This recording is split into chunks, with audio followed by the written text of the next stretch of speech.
The train from Marseille to Lyon cut through the French countryside in the early morning light, and I watched the landscape transform from Mediterranean coastal beauty to the lush river valleys of the Rhone-Alpes region. I was alone again.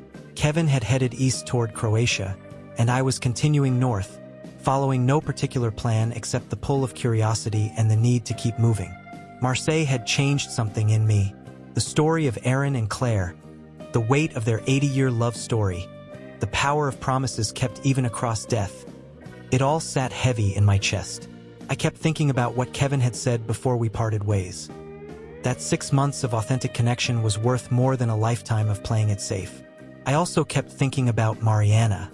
The card with her phone number was still in my wallet, worn at the edges from me pulling it out and putting it back without ever actually calling. "No obligations," she'd said when she gave it to me in Porto. "Just a friend who might occasionally be traveling to the same cities as you." But was that really all I wanted? Just a friend? The train pulled into Lyon's Part 2 station just after noon.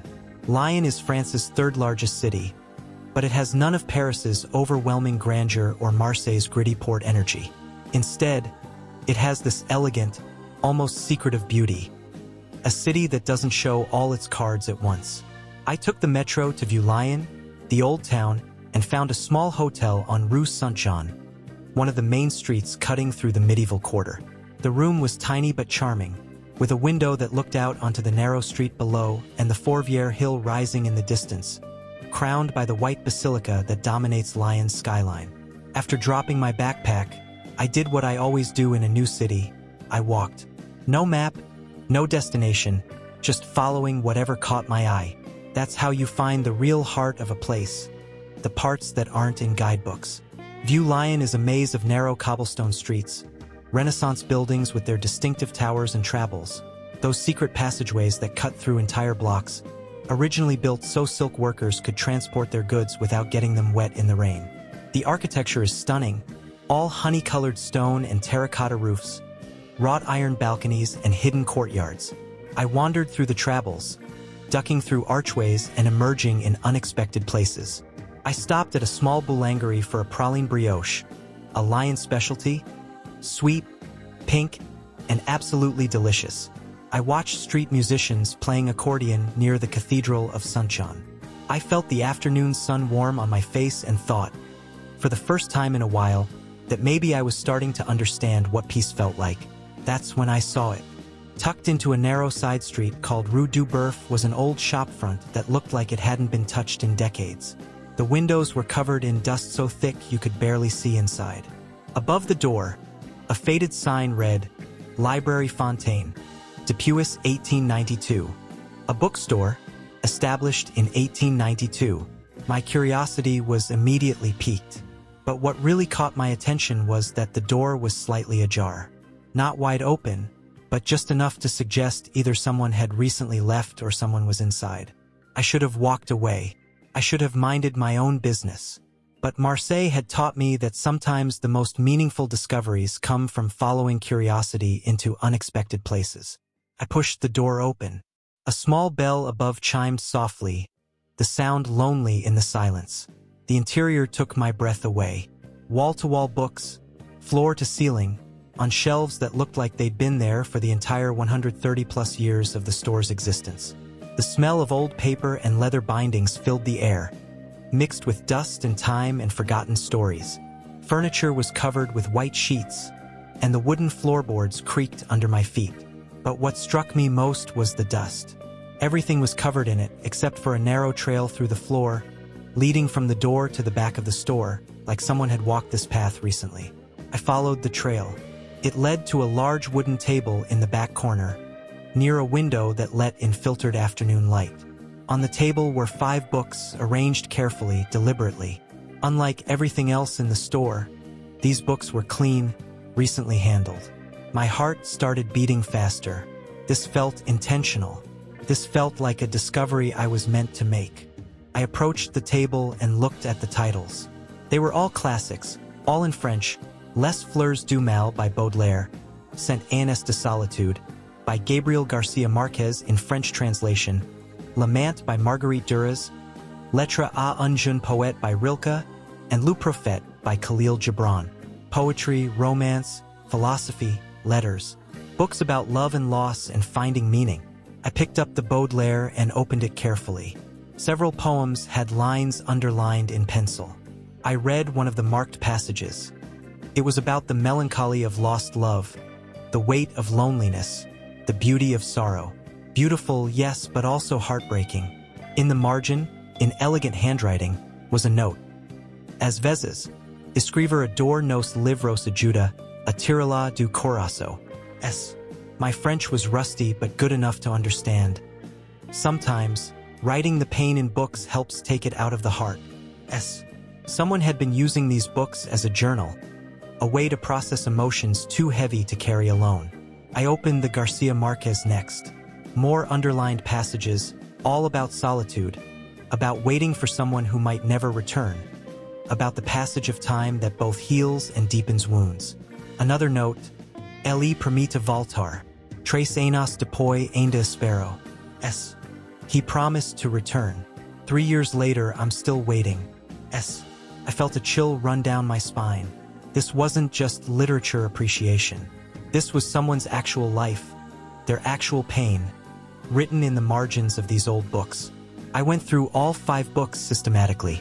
Each one had underlined passages and handwritten notes, all in the same elegant script, all signed with just S. The themes were consistent. Love, loss, waiting, hope, despair. The question of when to keep hoping and when to let go. One note in particular struck me. In Lament, next to a passage about the complexity of human connection, someone had written, Como Claire esperu por Aaron? Eu neo quero esperar 80 anos. Like Claire waited for Aaron? I don't want to wait 80 years. I froze. Claire and Aaron. The story from Marseille. The story that Kevin and I had helped bring to its conclusion just days ago. The story that had been reported in local French news when the drawings were donated to the museum. Whoever S was, they knew that story. They'd been moved by it, and they saw their own situation reflected in it.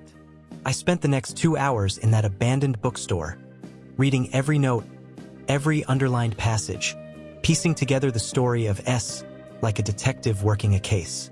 And slowly a picture emerged. S was a woman, the handwriting and the references made that clear. She had been in love with someone who left, who promised to return, and who hadn't. She'd been waiting for 3 years, caught between hope and acceptance, between holding on and letting go. She came to this abandoned bookstore, which seemed to have some personal significance to her, to write her feelings in the margins of old books, creating a secret diary that no one would ever read, except I'd found it. And now I couldn't stop thinking about who she was, what her story was, and whether there was any way to help her the way I'd helped Claire. The rational part of me said this was none of my business, that I should leave the bookstore and forget about it. But the part of me that had become an information broker because I couldn't resist a mystery, the part that had spent weeks in Spain and Portugal unraveling my family's secrets, the part that had just helped an old woman find closure after 80 years, that part wouldn't let go. I noticed something I'd missed before. Inside the front cover of the Rilke book was a stamp, Café de Livres Lyon, with an address on Rue de la Bombarde, Café, 2 streets away from here. I carefully placed the books back exactly as I'd found them, committing their arrangement to memory. Then I left the bookstore, making sure to leave the door slightly ajar, just as I'd found it. The next morning, I found Café de Livres easily. It was exactly the kind of place I loved. Cozy, literary, slightly bohemian. The walls were lined with bookshelves stuffed with well-worn paperbacks.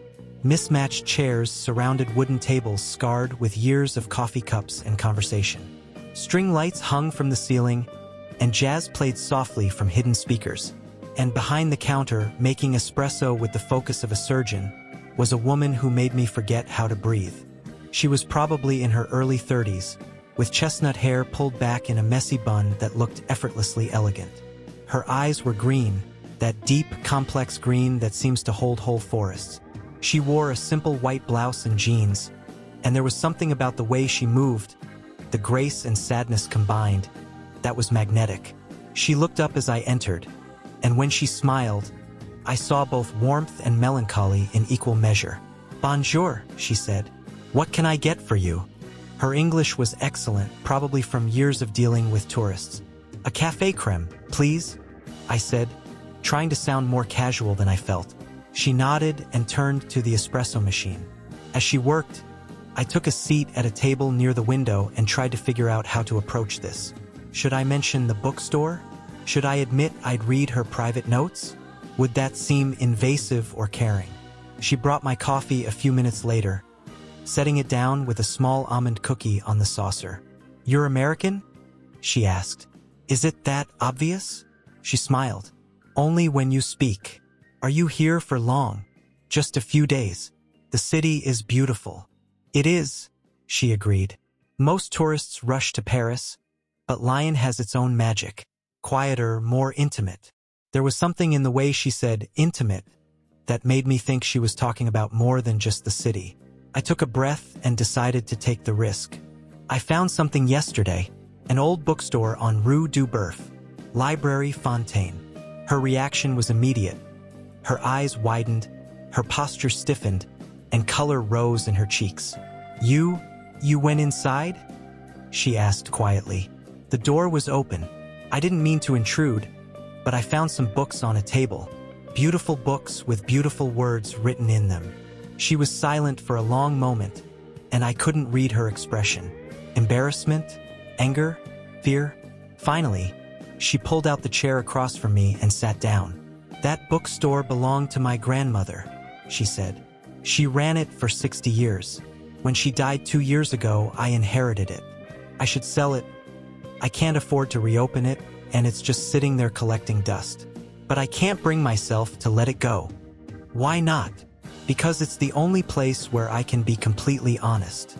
Where I can write down everything I'm feeling without anyone judging me or trying to fix me or telling me to move on. She looked directly at me. You read my notes. It wasn't a question. I did, I admitted.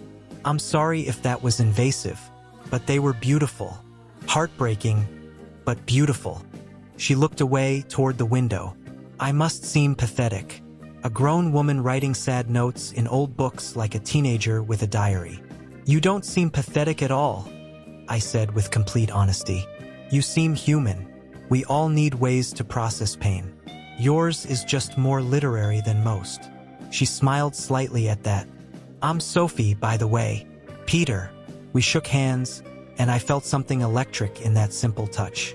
Chemistry, connection, recognition, whatever you want to call it, it was there. Do you want to tell me the story? I asked gently.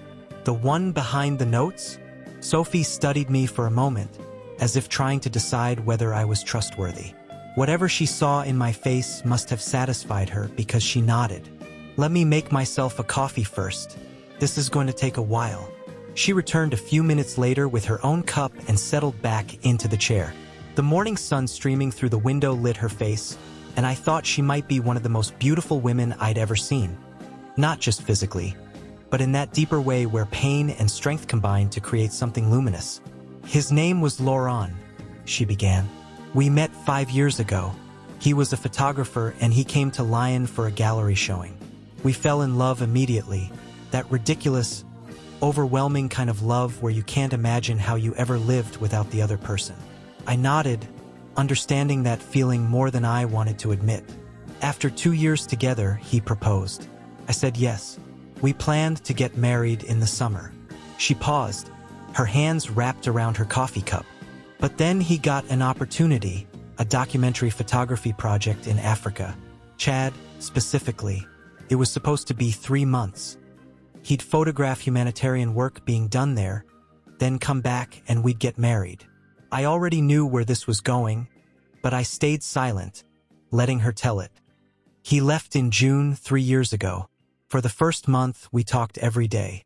He sent me photos, told me stories about the people he was meeting, the children he was photographing. He was so alive, so passionate about the work. Her voice caught slightly. Then in July, the messages became less frequent.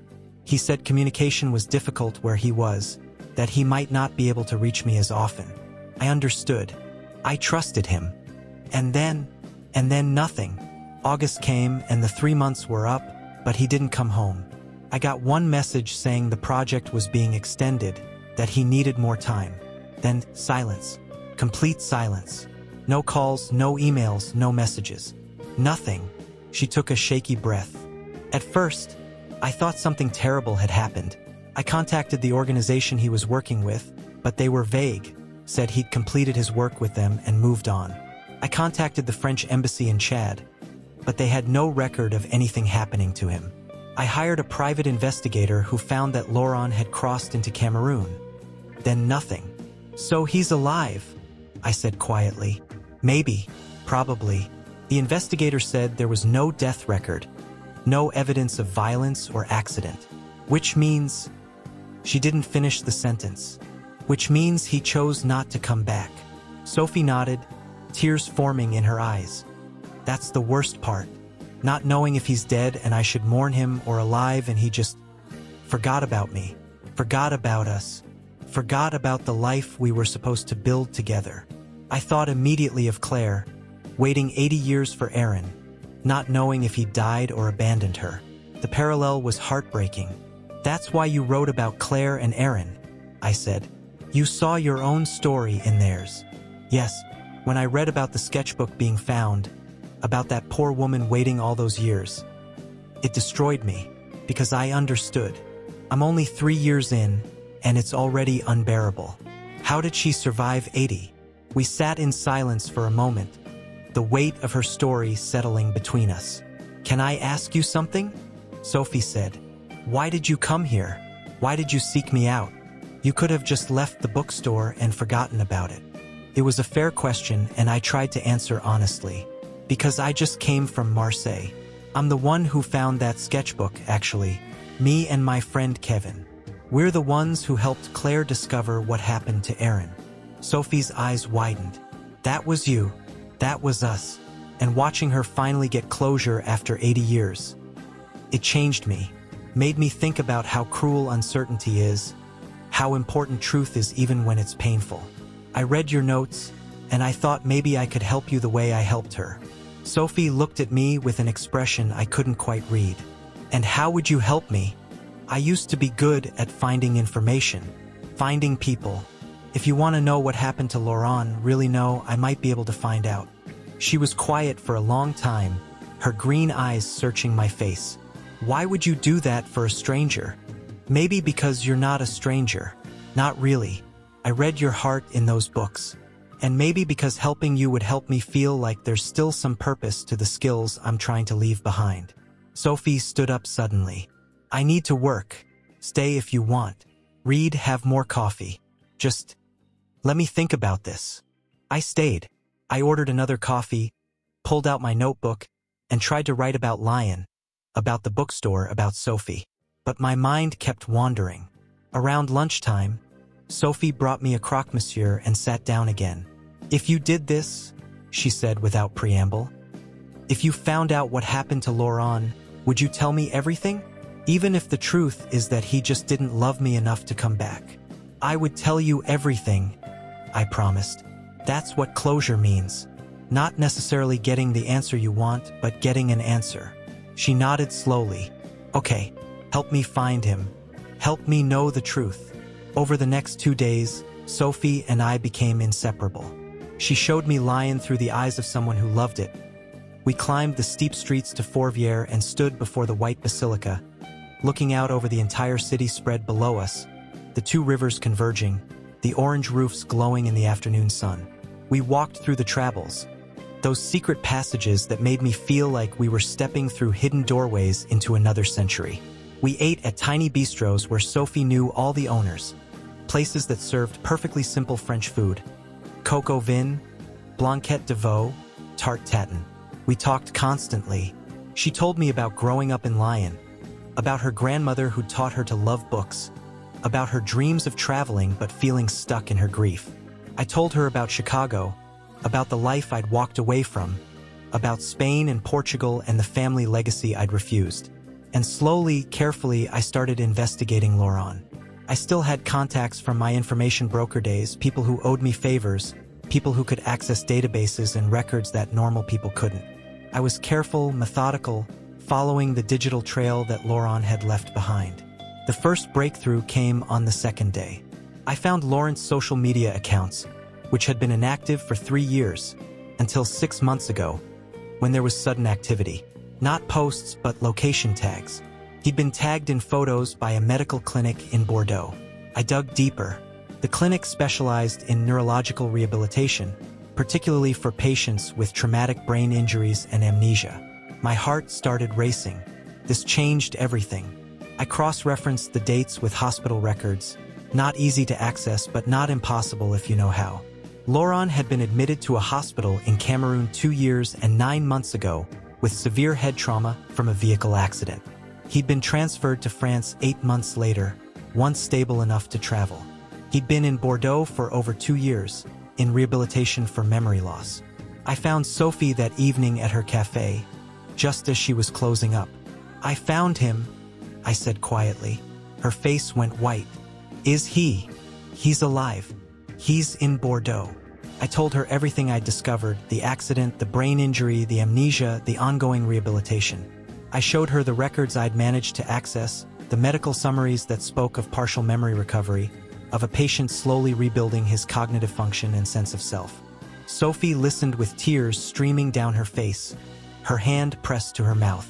"He didn't leave me," she whispered. "He didn't forget me by choice. No. He forgot because his brain literally couldn't hold the memories anymore. But according to the latest medical notes, he's been recovering. Slowly, but steadily." Sophie was shaking. "I need to see him. I need to go to him." "I know. I have the address of the clinic."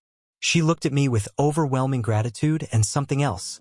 Something warmer, deeper. "Peter, I don't know how to thank you. You've given me back my life." That evening, we celebrated at a wine bar near the river. We drank Côtes du Rhône and talked about everything except Laurent. We talked about travel, about books, about the strange paths life takes us down. There was definitely chemistry between us. The way Sophie looked at me, the way our hands kept finding excuses to touch, the way conversation flowed like we'd known each other for years rather than days. It was all there. After our third glass of wine, we walked along the Saône River, the lights of the city reflecting on the dark water. We stopped on a bridge, looking out at the view, and Sophie turned to me. "Peter," she said softly, "if I wasn't about to go see Laurent, if my life wasn't completely complicated right now." She didn't finish the sentence, but she didn't need to. "I know," I said. "There's someone for you too. Isn't there? Someone you're thinking about." I thought about Mariana, her dark eyes, her mysterious smile, the way she'd looked at me in Porto when she'd said, "No obligations," the way I'd been carrying her card in my wallet for weeks without having the courage to call. "Yeah," I admitted. "There is. It's complicated, though." Sophie smiled sadly. "Love usually is." We stood there for a moment, both of us understanding that in another life, another time, this could have been something. But timing, as they say, is everything. The next morning, I helped Sophie pack a bag for her trip to Bordeaux. We stood outside her cafe, the morning sun warm on our faces. "What will you do if he doesn't remember you?" I asked gently. "I'll remind him," she said with quiet determination. "Even if he doesn't remember falling in love with me, I'll show him who I am. And if he can't love me again, at least I'll know he's alive and safe. That's enough." I thought about that, about loving someone enough to let them go if necessary, about choosing their well-being over your own desire. It was a kind of love that I was only beginning to understand. Sophie hugged me tightly. "Thank you, Peter. Not just for finding him, but for showing me that there are still people in the world who care about strangers' stories, who help without expecting anything in return." "You helped me too," I said honestly. "You reminded me that some skills from my old life can be used for good, that maybe I don't have to completely abandon who I was to become who I want to be." She kissed my cheek softly. "The woman you're thinking about, don't wait too long to call her. Life is shorter than we think, and regret is heavier than risk." I watched her get into a taxi, watched it pull away toward the train station, and I felt something settle in my chest. A mixture of happiness for her and clarity about my own situation. Sophie was right. I was still thinking about Mariana. Had been thinking about her this whole time, even when I was getting to know Sophie, even when there was obvious chemistry between us. That meant something. I spent one more day in Lyon, returning to the abandoned bookstore one final time. I took one of the blank pages from a notebook and wrote my own note, placing it in the Rilke book where Sophie would find it if she ever came back. Sophie, you were right about not wanting to wait 80 years. Sometimes courage means going after what we love, even when it's scary. I hope you find Laurent. I hope he remembers. But even if he doesn't, I hope you know that the love you carry for him says everything about who you are. Good luck, Peter. Then I closed the book, arranged everything exactly as I'd found it, and left the bookstore for the last time. That evening, I sat in my hotel room and finally pulled out Mariana's card. I stared at the number for a long time, my thumb hovering over the call button on my phone. What would I even say? Hi, remember me? I've been thinking about you for weeks but was too afraid to call. But Sophie's words echoed in my mind. Don't wait too long. Life is shorter than we think. I took a breath and typed out a text message instead. Mariana, it's Peter. From Portugal. I know it's been a while. I'm in Lyon heading to Paris next. Any chance you're in France? I hit send before I could overthink it. Then I waited. 5 minutes. 10 minutes. 20. Just when I was starting to think she wouldn't respond, my phone buzzed. Peter, I was wondering when you'd finally use that number. I'm actually in Barcelona right now. Paris is only a train ride away. When do you arrive? My heart jumped. I typed back, tomorrow afternoon. Perfect. Let me know where you're staying. We have a lot to catch up on. M. I sat there staring at the message, a smile spreading across my face. Whatever was waiting for me in Paris, whatever this thing with Mariana was or could become, I was finally ready to find out. Lyon had taught me something important. That helping others find their answers can help you find your own. That connection matters, even when it's brief. That sometimes you meet people who change your path even if they don't walk it with you. Sophie was going to Bordeaux to fight for her love, and I was going to Paris to finally figure out what mine meant. The next morning, I packed my backpack, checked out of the hotel, and made my way to the train station. As the train pulled out of Lyon, I watched the city recede, the Fourvière Basilica white against the blue sky, the rivers winding through the ancient streets, the secrets hidden in travels and abandoned bookstores. I thought about the notes Sophie had written in those books, about her 3 years of waiting and wondering. I thought about Claire's 80 years of the same. I thought about all the ways love can be lost and found and lost again. And I thought about Mariana, waiting for me in Paris or maybe coming there to meet me. What would happen when we saw each other again? Would there be the same connection I remembered? Or had I built her up too much in my mind during these weeks of traveling alone? Only one way to find out. The French countryside rolled past my window, and I pulled out my notebook to write, trying to capture everything I'd learned in Lyon. Sometimes we write our pain in the margins of old books because it's easier than carrying it in our hearts. Sometimes we help strangers because their stories mirror our own. Sometimes we find answers for others before we find them for ourselves. And sometimes, just sometimes, helping someone else move forward gives us the courage to do the same. Sophie taught me that love isn't just about grand gestures or perfect timing. It's about showing up, about choosing to know the truth even when it's scary, about caring enough to fight for what matters. Now I'm on my way to Paris, to a woman I've been thinking about for weeks, to a possibility I've been too afraid to explore. I don't know what will happen, but for the first time since leaving Chicago, I'm not running away from something. I'm running toward something, and that feels like progress. The train carried me north toward Paris, toward Mariana, toward whatever came next. Behind me, Lyon held its secrets. Sophie's notes in abandoned books, the travels that connected hidden spaces, the stories of people learning to let go and hold on in equal measure. And ahead of me, Paris waited. The city of light, the city of love, the city where I would finally stop running and start choosing. I pulled out Mariana's card one more time, running my thumb over her handwriting. Whatever happened next, I was ready for it. The journey wasn't over. In many ways, it was just beginning. Story of Aaron and Claire, The Weight of Their Love.